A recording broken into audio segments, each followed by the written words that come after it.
বললেন? আপনি প্রথম প্রশ্ন করলেন, আপনাকে জরুরি প্রশ্ন শিখিয়ে করে আলাদা কথা, আমি ফেস করতে যাই, আমি স্কিপ করি না।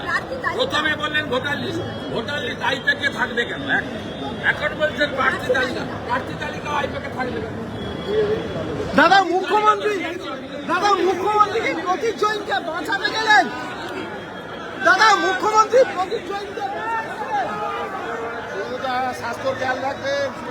কাজে আগেও হস্তক্ষেপ করেছে। 2021 সালে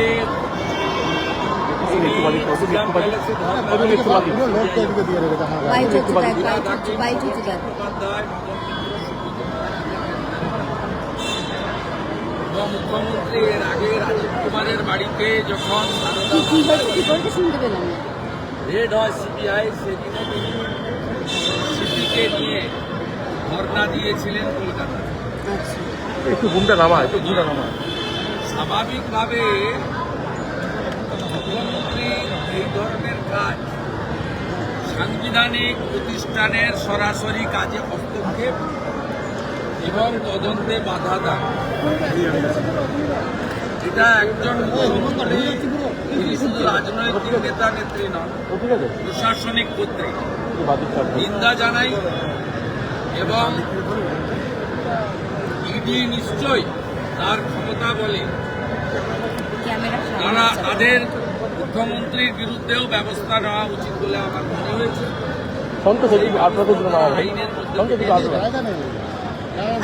দাদা কি এমন ব্যাপার রয়েছে? মুখ্যমন্ত্রী চলে গেলেন, কমিশনার চলে গেলেন।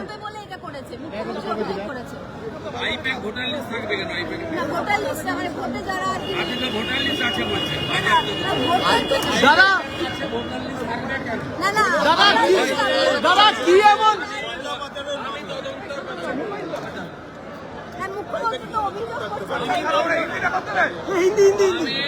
ইনভেস্টিগেশন এবং ইডির পাশে ঢুকবো না। সরি দাদা কি এমন? আমি মুখ্যমন্ত্রী যাওয়া, সিপি যাওয়াটাকে মনে করি অনৈতিক, অসাংবিধানিক, কেন্দ্রীয় সংস্থার তদন্তে সরাসরি বাধা দান মুখ্যমন্ত্রী এর আগেও করেছেন। রাজীব কুমারের বাড়িতে রেড হওয়ার সময় এবং তিনি 5 ঘন্টা ধর্ণা দিয়েছেন নিজাম প্যালেসে। আপনার যখন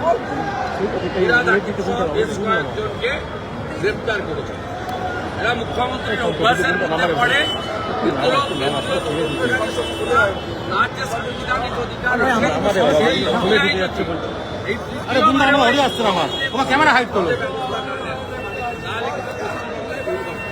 দাদা রত্ন রয়েছে নাকি? মুখ্যমন্ত্রী কমিশনার চলে যাচ্ছেন।